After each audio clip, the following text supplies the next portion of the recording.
Hello दोस्तों, आशा करती हूँ आप सभी बहुत अच्छे होंगे और अपनी तैयारी को बहुत अच्छे तरीके से कर रहे होंगे। आज हम लोग पढ़ने वाले हैं कारक। ठीक है, कारक एक ये टॉपिक है। ठीक है, इसे हम लोग अच्छे से पढ़ने वाले हैं और इससे 1 या 2 क्वेश्चन कंफर्म आता है। ठीक है, आप किसी भी एग्ज़ाम्स की तैयारी कर रहे हैं तो ये आपके लिए बहुत ही अच्छा वीडियो होगा। ठीक है, तो अगर आपको वीडियो अच्छा लग रहा होगा तो प्लीज़ चैनल को सब्सक्राइब करिएगा। ठीक है, तो चलिए आगे हम लोग बढ़ते हैं और देखते हैं। सबसे पहले कारक का क्या अर्थ होता है। ठीक है, वो कारक का अर्थ होता है, यहाँ पे आप लोग देख लीजिए, क्रिया करने वाला। ठीक है, क्रिया को करने वाला क्या कहलाता है? कारक। ठीक है, और उसके बाद हम लोग यहाँ पे देखते हैं कि जो इसकी परिभाषा क्या है। कारक विभिन्न संज्ञाओं सर्वनाम को क्रिया के जोड़ने का कार्य करते हैं। ठीक है, जो कारक होते हैं विभिन्न संज्ञाओं और सर्वनामों को क्रिया के साथ जोड़ने का कार्य करते हैं। ठीक है, नेक्स्ट है यहाँ पे एग्जाम्पल में, राम ने सत्य को पाने के लिए रावण का वध किया। ठीक है, राम ने क्या किया था? सत्य को पाने के लिए रावण का वध किया था। ठीक है, तो यहाँ पे ये देख सकते हैं। ठीक है, ये क्या है? कारक है। ठीक है, तो आगे देखते हैं हम लोग कि इसे किस किस नाम से जाना जाता है। तो देखिए, ये एग्जाम में आ भी सकता है कि इसमें क्या प्रसर्ग है। ठीक है, उदाहरण दे देगा, पूछेगा इसमें प्रसर्ग क्या है। तो आप लोग को जब प्रसर्ग पता ही नहीं होगा कि प्रसर्ग किसे कहते हैं तो आप लोग कैसे जवाब देंगे। और ऐसा क्वेश्चन आ भी चुका है यूपी पेट में। ठीक है, 2022 में। ठीक है, तो कोई बात नहीं, अब मैं आपको बताती हूँ। देखिए, जो यहाँ पे विभक्ति, प्रसर्ग, कारक चिन्ह, ये क्या कहते हैं? कारक को कहते हैं। अलग अलग नाम है इसके। ठीक है, यहाँ पे है संज्ञा, सर्वनाम आदि को क्रिया से जोड़ने वाले शब्दों को विभक्ति कहते हैं। ठीक है, संज्ञा, सर्वनाम आदि को क्रिया से जोड़ने वाले शब्दों को विभक्ति कहते हैं। आगे कारक के जो मुख्य प्रकार हैं वो कितने होते हैं? 8। ठीक है, कितने होते हैं? 8। यहाँ पे आगे दिया गया है कारक यहाँ पे, और उसका जो कार्य है, और यहाँ पे जो उसका विभक्ति है। देखिए, ये मोस्ट इम्पॉर्टेंट होता है। उसमें मतलब दिया रहता है एग्जाम्पल, और उसमें आपको पहचानना होता है। ठीक है, कि इसमें कौन सा कारक है। तो एग्जाम्पल में मैंने यहाँ पे कुछ ऐसे बनाए हुए हैं, तो आप इसे देख लीजिए। तो पहला है आपका कर्ता। ठीक है, ऐसे पहला, दूसरा, तीसरा करके भी क्वेश्चन आता है कि पहला कौन सा है, या तीसरा कौन सा है, या चौथा कौन सा है। ठीक है, तो ऐसे आता है। नेक्स्ट है यहाँ पे कर्ता। कर्ता का क्या है? क्रिया को करने वाला। ठीक है, क्रिया को करने वाला, और इसका जो विभक्ति है ने है, और ये बिना चिन्ह का भी आ सकता है। ठीक है, एग्जाम्पल में हम लोग आगे देखने वाले हैं। तो यहाँ पे है कर्ता यानी क्रिया को करने वाला, और उसका क्या है? विभक्ति ने। यहाँ पे दूसरा है कर्म। कर्म में जिस पर क्रिया का प्रभाव पड़ता है उसे, और इसका विभक्ति है को। नेक्स्ट है करण।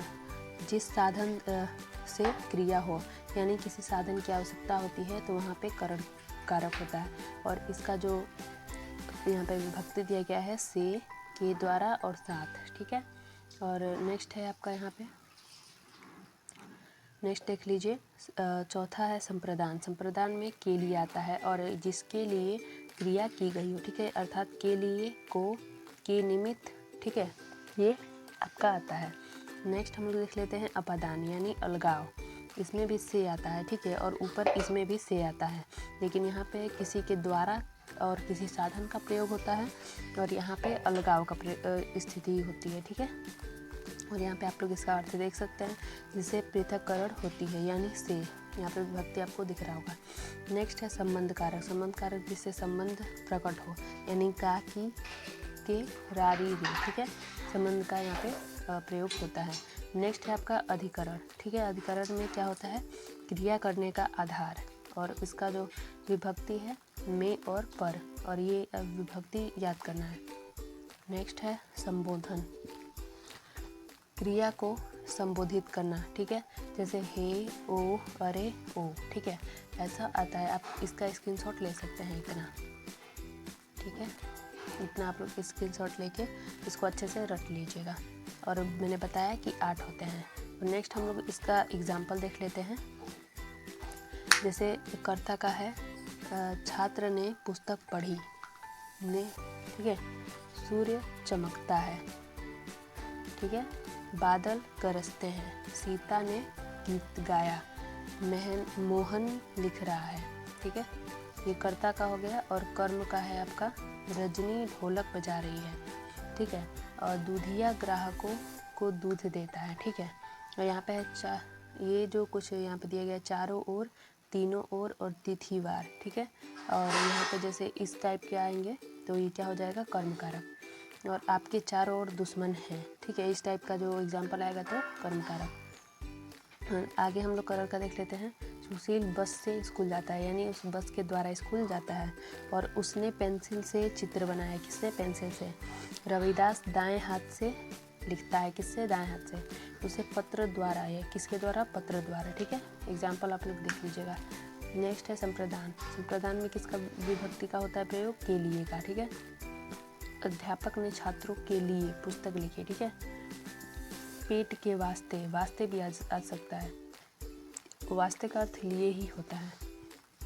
मनुष्य क्या नहीं करता, ठीक है। और अपनी पुस्तक दूसरों को मत दो, ठीक है, वो भी आता है।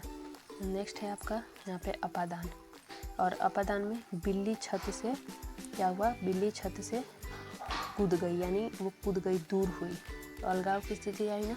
तो वैसे ही कुछ एग्जाम्पल यहाँ पे हैं अपादान के, तो इसे भी देख लेते हैं। पेड़ से पत्ता गिरा, यानी पेड़ से क्या हो गया, जो पत्ता है वो अलग हो गया। यमुना से यमुनोत्री, यानी यमुना यमुनोत्री से निकलती है, ठीक है। तो यमुनोत्री से निकलती है यमुना, यानी दूर होती है। और जैसे श्याम शेर से डरता है, जब वो डरेगा तो दूर भागेगा, है ना। और ऐसा क्वेश्चन बहुत बार पूछा है। नेक्स्ट है संबंध। संबंध तो आपको पता ही होगा, राम मोहन का मित्र है। यह पुस्तक किसकी है, यानी संबंध पूछा है कि ये किसकी पुस्तक है, यह पुस्तक मेरी है, यानी ये भी संबंध है, ठीक है। नेक्स्ट है आपका अधिकरण, 7वां। तो अधिकरण आप लोग देख लीजिए, चिड़िया पेड़ पर बैठी है, ठीक है। पर में, ठीक है, में पर आएगा तो क्या हो जाएगा, अधिकरण। यानी चिड़िया पेड़ पर बैठी है, पुस्तक मेज पर रखी है, राम कमरे में है और शेर वन में रहता है, ठीक है। और नेक्स्ट आपका और लास्ट है कि यहाँ पे कुछ अधिकरण का दिया गया है, परीक्षा मार्च में होगी, राम अगले वर्ष आएगा। जैसे काल वाले से जो संबंधित है वो किसमें आएगा, संप्रदान, ठीक है, वह अगले साल आएगा, ठीक है। संप्रदान है ना, ये एक सेकेंड, नहीं अधिकरण है। तो अधिकरण हम लोग जैसे काल वाला है तो काल वाला क्या आएगा, अधिकरण में आएगा। नेक्स्ट है आपका संबोधन, यानी लास्ट। संबोधन में आपको पता ही होगा कि हे भगवान मुझे दुष्ट से बचाओ, या अजी श्रीमान तशरीफ़ लाइए, ठीक है। ऐसा कुछ एग्जाम्पल होता है। ओ ये क्या हो गया, ठीक है, ऐसा कुछ। तो आपको वीडियो कैसा लगा हो प्लीज़ कमेंट में ज़रूर बताइएगा, और प्लीज़ चैनल को सब्सक्राइब कर दीजिएगा, ठीक है। तो मिलता है अगले वीडियो में, अगला टॉपिक क्या होगा कमेंट में ज़रूर बताइएगा। तब तक के लिए धन्यवाद, जय हिंद।